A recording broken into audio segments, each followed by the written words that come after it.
L'esperit competitiu és una característica que sempre ha estat present en la humanitat.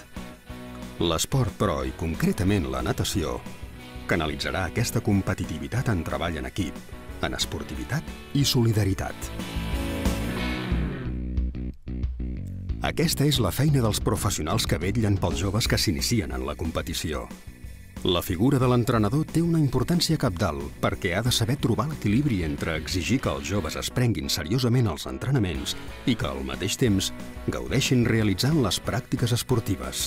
La competitivitat és una cosa que ja surt sola, ja la treballarem quan siguin etapes posteriors, però ara el que ens interessa com a entrenadors és crear nedadors bons tècnicament i que vagin evolucionant amb el temps, que aprenguin divertint-se i que creixin com a esportistes i, sobretot, adquirir valors com el tema de la puntualitat, l'esforç, el compromís de venir a fer una cosa que m'agrada i que tinc uns objectius i que els he de complir, i també una mica de compromís per part dels pares.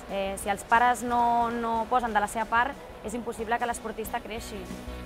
El paper dels pares i mares ha de ser el de donar suport al seu fill o a la seva filla sense exercir pressió per obtenir resultats, ni donant indicacions com si fossin entrenadors. També són els responsables de que els infants portin una dieta saludable i equilibrada. Poden demanar als fills més esforç sempre de manera positiva, però no demanar resultats millors. La competició sempre crea una motivació i aquesta motivació moltes vegades també traspassa a l'esport i arriba a les seves vides. Jo crec que traspassa. I inclús en el tema d'estudis també fa que siguin competitius, treure notables o treure excel·lents. És una motivació. És una motivació. La pràctica de l'esport, i en concret de la natació, ha de contribuir a que els nens i nenes tinguin un desenvolupament feliç i sa. És impossible que un nen gaudeixi de la pràctica d'un esport si rep crits, recriminacions o càstigs per mals resultats. En canvi, si se l'ensenya a gaudir de l'esport sense pensar en guanyar, el seu rendiment millorarà i, de retruc, també ho faran els resultats. La competitividad no significa ir a ganar siempre.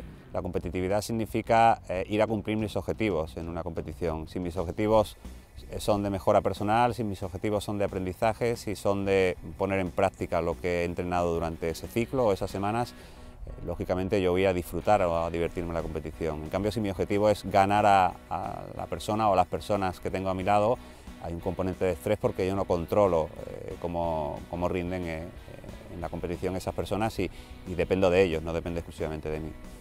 Jo no competeixo per guanyar, sinó que competeixo per divertir-me i per fer esport, però si guanyo, molt bé, però si perdo també m'agrada molt i no hi faig res en contra. Amb l'ajut dels professionals i una bona orientació dels pares, començar a competir en natació aportarà als nens grans beneficis. La competitivitat sana i la disciplina ben entesa farà que creixin saludables i preparats per assolir nous reptes vitals.